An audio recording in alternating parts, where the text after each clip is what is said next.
উনি সফরে বেরিয়েছেন হাদিস কালেকশনের জন্য। প্রচন্ড শীতের রাত, উনি মাগরিবের নামাজ, এশারের নামাজ পড়ে একটা মসজিদে শুয়ে পড়লেন, আর শুয়ে শুয়ে হাদিস পড়তেছেন। কি পড়তেছেন? কথা বলেন। আর মনে মনে ভাবলেন রাতটা মসজিদে কাটায় দিই, ফজরের নামাজ পড়ে আবার বেরোবো। কিন্তু দারোয়ান এসে বলে মসজিদে থাকতে পারবেন না, ওঠেন।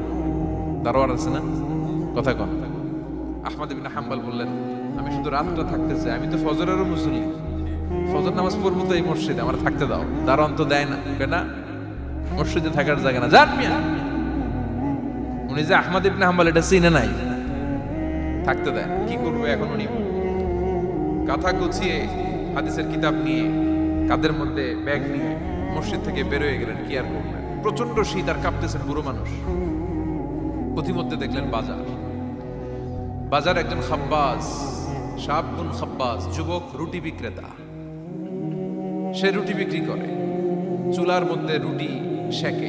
সে যে সালাম দিল, আসসালামু আলাইকুম। যুবক বলে, ওয়ালাইকুম আসসালাম। আহমদ ইবনে হাম্বল বলে, যুবক আমার যাওয়ার জায়গা নেই, সফরে বেরিয়েছি, খুব শীতে কষ্ট পাচ্ছি, রাতে যদি তোমার এই চুলা থেকে একটু আগুন পোহাই কোনো সমস্যা? যুবক বলে, না না সমস্যা না, আহলান ওয়া সাহলান, ওর সামনে আসেন আসেন, আপনি আগুন পোহাইলে আমার সমস্যা কি? সুবহানাল্লাহ পড়েন। আল্লাহ শুকরিয়া করে উনি বসলেন আর আগুন পোহাচ্ছেন। আর খেয়াল করলেন যুবক রুটি বানায় আর পরে আস্তাগফিরুল্লাহ, রুটির দলা বানায় পরে আস্তাগফিরুল্লাহ, খামির বানায় আর পরে আস্তাগফিরুল্লাহ, রুটি নিয়ে উনুনের ভিতরে চুলার ভিতরে সেকা দেয় আর পরে আস্তাগফিরুল্লাহ। দোকানদারের কাছে কেউ আসলেই সে রুটি দেয় আর পরে আস্তাগফিরুল্লাহ। ক্রেতার কাছ থেকে টাকা নিয়ে ক্যাশ বক্সে রাখে আর কি পড়ে, আবার রুটি বানানো শুরু করে আর কি পড়ে, খালি এইটাই পড়তেছে। ইমাম আহমদ ইবনে হাম্বল তো অবাক, কিরে এটা আবার কেমন যুবক, খালি আস্তাগফিরুল্লাহ। উনি প্রশ্ন করলেন, যুবক ঘটনা কি? আসার পর থেকেই তোমার দেখতেছি তুমি রুটি বানাও, রুটি বিক্রি করো আর পড়ো আস্তাগফিরুল্লাহ, মালাকা ইয়া শাবাব। যুবক বলে, আস্তাগফিরুল্লাহ আমার সবচেয়ে বেশি পছন্দের আমল, আমি সব সময় আঠার মতো ইস্তেগফারের সাথে লেগে থাকি আর সব সময় পড়তে থাকি আস্তাগফিরুল্লাহ, আর এর বদৌলতে আল্লাহ আমারে মুস্তাজাবুদ দাওয়া বানিয়ে দিয়েছে। আহমদ ইবনে হাম্বল তো অবাক, আনতা মুস্তাজাবুদ দাওয়া, তুমি মুস্তাজাবুদ দাওয়া, রুটিওয়ালা। আমি এত বছর হাদিস পড়াই, আমিও তো মুস্তাজাবুদ দাওয়া না, আর তুমি রুটি বেচো বাজারে, তুমি মুস্তাজাবুদ দাওয়া, তুমি দোয়া করলেই সব কবুল হয়ে যায়। যুবক বলে, না আনা মুস্তাজাবুদ দাওয়া, আমি আমার জীবনে যত দোয়া করেছি কবুল করে নিয়েছে কে? সব দোয়া কবুল করে নিয়েছে আল্লাহ, একটা দোয়া ছাড়া। কয়টা? আহমদ ইবনে হাম্বলের কৌতূহল, কিউরিয়াসিটি আরো বেড়ে গেল। কি? সব দোয়া কবুল হয়েছে একটা দোয়া ছাড়া। মাযালিকা দুআ ইয়া শাব, কি সেই দোয়া? যুবক এবার বলতে শুরু করলো, আমার জীবনে যে দোয়াটা আল্লাহ কবুল করে নাই সেটা হচ্ছে আমি আল্লাহর কাছে অনেক চেয়েছি, অনেক দোয়া করেছি যে আল্লাহ, শুনেছি এই জামানার সবচেয়ে বড় মুহাদ্দিস, তার নাম নাকি ইমাম আহমদ ইবনে হাম্বল। আল্লাহ তোমার কাছে আমার চাওয়া, আমি যেন এই ইমাম আহমদ ইবনে হাম্বলরে দেখে মরতে পারি, আমি যেন ইমাম আহমদ ইবনে হাম্বলের হাতে হাত রেখে মুসাফা করতে পারি আর তার কপালে একটা চুমু এঁকে দিতে পারি। আহমদ ইবনে হাম্বল আবেগপ্রবণ হয়ে গেলেন, চোখের পানি ছেড়ে দিলেন, বললেন, যুবক তোমার এই দোয়াটাও কবুল হয়ে গিয়েছে। আহমদ ইবনে হাম্বলের দেখা আর সাক্ষাৎ পাওয়ার জন্য আহমদ ইবনে হাম্বলের বাড়িতে তোমার যাওয়ার দরকার নাই, আহমদ ইবনে হাম্বল তোমার দরবারে ছুটে এসেছে। আনা আহমদ ইবনে হাম্বল মুহাদ্দিসুদ দাহর, আমি নিজেই আহমদ ইবনে হাম্বল। যুবক চোখের পানি ছেড়ে দেয়, আহমদ ইবনে হাম্বল চোখের পানি ছেড়ে দেয়।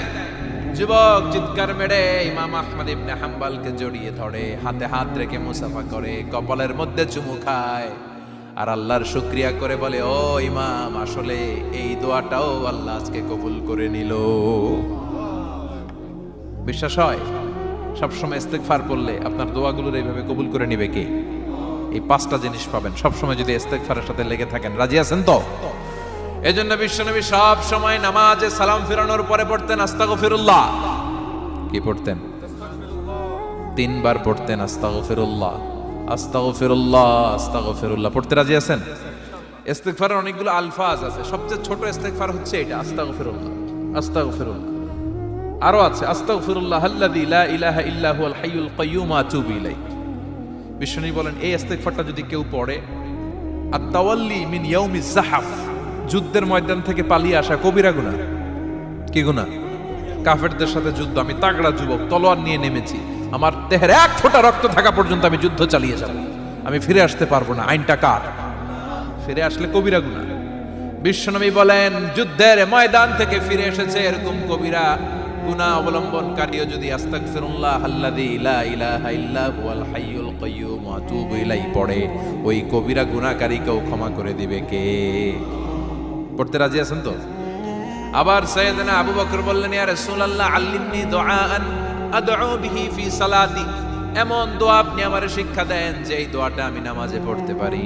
বিশ্বনবী বললেন, পড়ো আল্লাহুম্মা ইন্নী যালামতু নাফসি যুলমান কাসীরান ওয়া লা ইয়াগফিরুয যুনুবা ইল্লা আনতা ফাগফিরলি মাগফিরাতাম মিন ইনদিক ইন্নাকা আনতাল গফুরুর রহিম। সুবহানাল্লাহ পড়ে, এটাও ইস্তেগফার।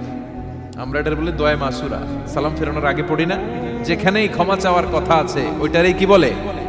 ইস্তেগফার। আল্লাহুম্মা ইন্নী যালামতু নাফসি, আল্লাহ জুলুম করেছি, যুলমান কাসীরা, অনেক জুলুম, ওয়ালা ইয়াগফিরুয যুনুবা ইল্লা আনতা, তুমি ছাড়া এই গুনাহ ক্ষমা করার তো কেউ নাই, ফাগফিরলি মাগফিরাতাম মিন ইনদিক, তোমার দয়ায় আমারে ক্ষমা করে দাও, ইন্নাকা আনতাল গফুরুর রহিম, তুমি হলা ক্ষমাশীল। ঠিক কি না?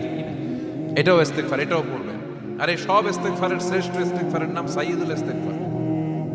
যত ইস্তেগফার হতে পারে এর মধ্যে সবচেয়ে শ্রেষ্ঠতম ইস্তেগফার নাম কি? কথা কন। বুখারীর বর্ণনা, শাদ্দাদ ইবনে আউস রাদিয়াল্লাহু তাআলা আনহু বর্ণনা করেন, এই সাইয়্যিদুল ইস্তেগফার দিনের বেলা যে পড়বে ওই দিনে মারা গেলে সে জান্নাতি। এই সাইয়্যিদুল ইস্তেগফার রাতের বেলা যে পড়বে ওই রাতে যদি ইন্তেকাল হয় ওই লোকটা জান্নাতি। মুখস্থ আছে না? কার কার মুখস্থ হাত তুলেন। মাশাআল্লাহ, তাবারাকাল্লাহ, মাশাআল্লাহ, মাশাআল্লাহ। আর যাদের নাই তাদের হোমওয়ার্ক, তাদের আল্লাহুম্মা আনতা রাব্বি লা ইলাহা ইল্লা আনতা খালাকতানি ওয়া আনা আবদুক ওয়া আনা আলা আহদিকা ওয়া ওয়া'দিকা মাস্তাতা'তু আউযু বিকা মিন শাররি মা সানা'তু আবুউ লাকা বিনি'মাতিকা আলাইয়া ওয়া আবুউ লাকা বিযামবি ফাগফিরলি ফাইন্নাহু লা ইয়াগফিরুয যুনুবা ইল্লা আনতা। সুবহানাল্লাহ পড়েন। আজকে রাতে পড়ছেন, মারা গেলে জান্নাতি। চিল্লায় পড়েন না আল্লাহু আকবার। এজন্য বিশ্বনবী বলেন আমার আগের গুনাহ মাফ, পরের গুনাহ মাফ, তারপরেও প্রতিদিন আমি 70 বার তওবা ইস্তেগফার পড়ি। আজকে থেকে পড়তে রাজি আছেন তো? বেশি বেশি ইস্তেগফার পড়া যাবে না? একটু প্রাণ খুলে দিল খুলে আওয়াজ করে পড়েন তো আস্তাগফিরুল্লাহ। আর জোরে পড়েন আস্তাগফিরুল্লাহ। আবার সবাই পড়েন আস্তাগফিরুল্লাহ। সব সময় তওবা ইস্তেগফার যারা পড়ে তাদেরকে পছন্দ করে কে? সব সময় জিকির করে করে জিহ্বাটারে যারা ভিজিয়ে রাখে তাদেরকেও পছন্দ করে কে? আল্লাহ বলেন ওয়াজকুর রাব্বাকা ফি নাফসিকা তাদাররুআন ওয়া খীফাতান ওয়া দুনাল জাহরি মিনাল কওলি বিল গুদুবি ওয়াল আসাল ওয়া লা তাকুম মিনাল গাফিলিন। সুবহানাল্লাহ পড়ে। আল্লাহ বলেন ওয়াজকুর রাব্বাকা ফি নাফসিক, আল্লাহরে মনে মনে ডাকো, তাদাররুআন ওয়া খীফা, আল্লাহর জিকির করতে আল্লাহ বলেছেন ফি নাফসিক। বুঝতেছেন অর্থ? ফি নাফসিকা, মনে মনে আল্লাহর জিকিরটা করো। তাদাররুআন ওয়া খীফা, তাদাররুআ মানে বিনয়ের সাথে, with full of humility, submission and humbleness, বিনয়ের সাথে আল্লাহরে ডাকো। ওয়া খীফা, গোপনে গোপনে ডাকো। দুনাল জাহারি মিনাল কওল, চিৎকার চেঁচামেচি করে ডেকো না। কার কথা? আওয়াজ করে জিকির করো না। এই যে আমরা মাহফিলে লা ইলাহা ইল্লাল্লাহ জিকির করে, এটা তালিম। উদ্দেশ্য কি? তালিমের জন্য আওয়াজ করে জিকির জায়েজ আছে, কিন্তু ব্যক্তিগত জিকিরের যে ইবাদতটা এটা আস্তে আস্তে হইতে হবে, এটা ভদ্রভাবে হতে হবে, চিল্লাচিল্লি করে নয়। আবার তালিমের জিকির ওইটাও ভদ্রভাবে। ইন্নাল্লাহা জামিল ইউহিব্বুল জামাল, আমার আল্লাহ সুন্দর, আমার আল্লাহর জিকিরের মধ্যেও সৌন্দর্য আছে না নাই? কিন্তু এদেশে জিকিরের ভেতরে লাফালাফি আছে না নাই? বেশি না কম? কি বসেন বসেন, হ্যাঁ বসে যান তো, অনেক ধরনের আছে জিকির।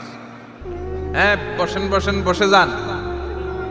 হ্যাঁ হাইবার আলী, এটা কি আবার জালালি?